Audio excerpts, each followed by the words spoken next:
Yeah. Sheesh! Sarap gamitin ito ni 30. Grabe sa arangkada talaga eh. Yehoo! Uunahin ko sa mga cons, sa mga hindi ko nagustuhan sa kanya.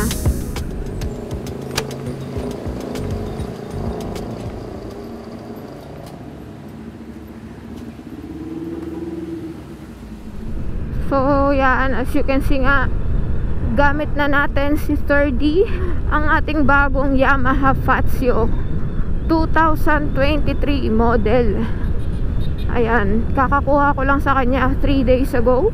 At hindi ko maano eh, basta nandito sa throttle. Wait, show ko na lang sa screen. Ayan, kita nyo, August ano siya ginawa. Yun ba yung kung kailan siya ginawa or kung kailan siya kinuha from factory.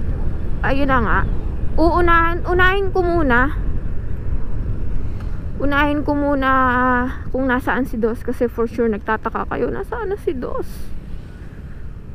Meron ka ng Fazio? Meron ka pang Dos? Hindi po. So si Dos ay nasa mabuting kamay na. Dun lang din naman sa workplace ko ang nakakuha is dun lang din. And makikita-kita ko pa rin naman siya sa loob ng camp. So, bakit ko ba binenta si Dos? Number 1 na dahilan ay nagsawa. Opo mga ma'am, sir, nagsawa lang po ako. Parang gusto ko ng bagong gusto ko ng bagong motor, ng bagong makikita habang nagde-drive, ganyan. Tapos, pangalawang rason ay mahilig kasi akong maglalagay ng mga kung ano-ano sa motor, mga accessories ba, ganyan. Sa Panarea kasi wala ka masyadong makikitang accessories eh. Hindi kagaya sa Fazio, 'di ba? Alam niyo naman, nagkalat ang accessories niyan. Yamaha kasi kilala. So, yun lang naman. Wala naman akong problema kay Dos. Nagsawa lang talaga. Anyway, punta na tayo dun sa sa ating review dito sa K30. Uunahin ko sa mga cons, sa mga hindi ko nagustuhan sa kanya. Number 1 ay yung kanyang vibration. Ewan ko ha, kasi ine-expect ko, na-disappoint ako eh. Kasi ine-expect ko nung pagkakuha ko sa kanya sa kasa, yung talaga, yung smooth talaga, parang butter, ganyan. Para kang nagda-drive sa ulap, kind of feels. Kaso hindi, ma-vibrate siya eh. Parang akala mo may dragging ganun. Hindi ko alam, hindi ko pa natatanong sa kasa kung bakit. Pero nag-research na ako sa group, nag-search na ako kung bakit ganyan. Meron din naman kagaya ng issue sa akin. So ang mga sinasagot ng mga members doon ay bago pa lang daw kasi. So need pang maglapat yung kanyang mga mechanical parts. Saka daw yung yung bell at lining bago pa, kasi hindi pa lapat. Nag-a-adjust pa sila, ganyan. So pagkatapos daw ng break-in period or ng aking first change oil, ayan, baka daw gumanda na ang kanyang takbuhan. So looking forward to it. Nakaka 300 plus na yung odo natin eh. So first 500 kilometers dun tayo magpa-first change oil. Pangalawa na ayoko sa kanya ay ang tagtag. Grabe.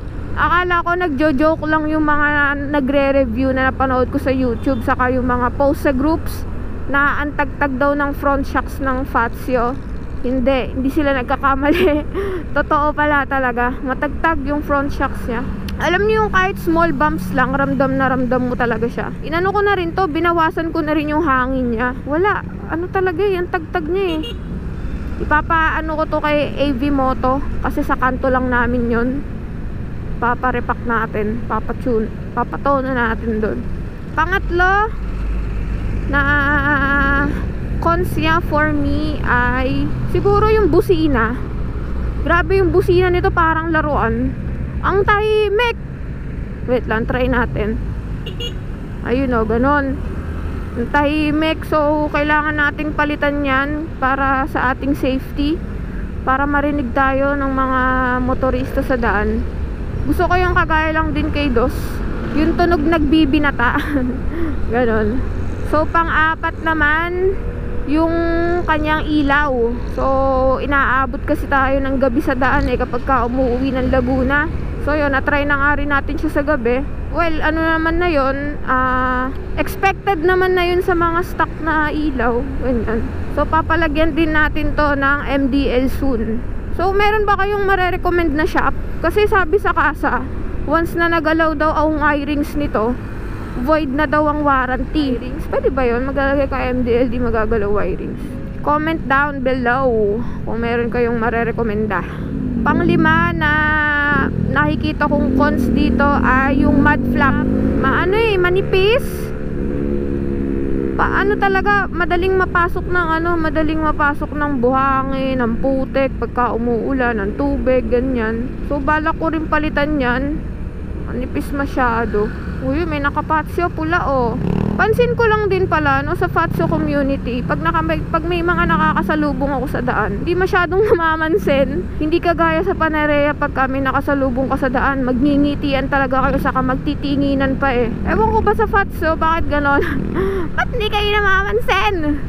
Hindi niya kami pinansin ni 30. Ang gaan din pala nito ni 30, no? Mas magaan siya sa Panerea actually. Yung riding height niya, parang same lang sa Panerea. Naka-tiptoe pa rin ako.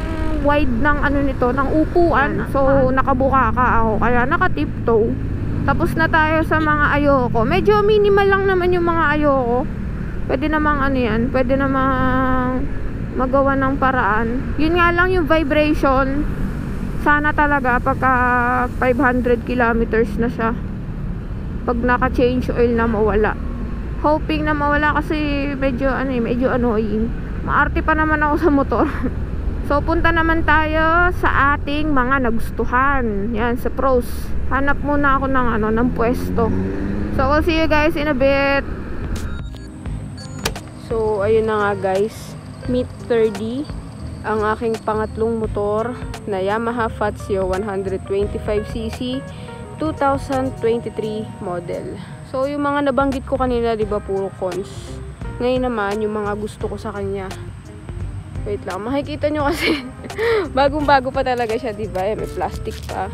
Tapos dito may plastic din. So, tanggalin na kaya natin ngayon. ASMR.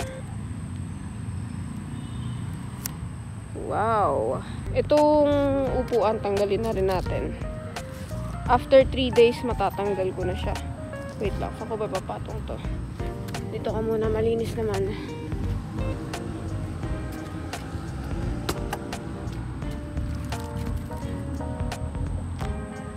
Tanggalin na natin yan.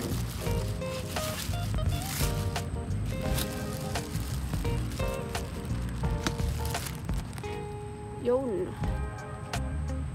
So, gaya nga nang nabanggit ko kanina, yung number 1 na nagustuhan ko sa kanya is yung acceleration. Hindi ko alam kung bago pa lang kasi or what. Pero kahit may OBR, nandun yung nandun yung arangkada ramdam ko eh. So, pangalawa, ayun pala, hindi ko pa pala natatry yung top speed, no? Kasi break-in period pa rin tayo eh. So, yun, pangalawa kong nagustuhan sa kanya ay yung sa upuan. Sobrang lawak niyan. Kanina dalawa kami OBR, tapos meron pa akong suot na bag. Pero maluwag talaga, hindi kami nagsisiksikan sa upuan. Kita nyo naman. Pangatlo na nagustuhan ko sa kanya ay yun dito.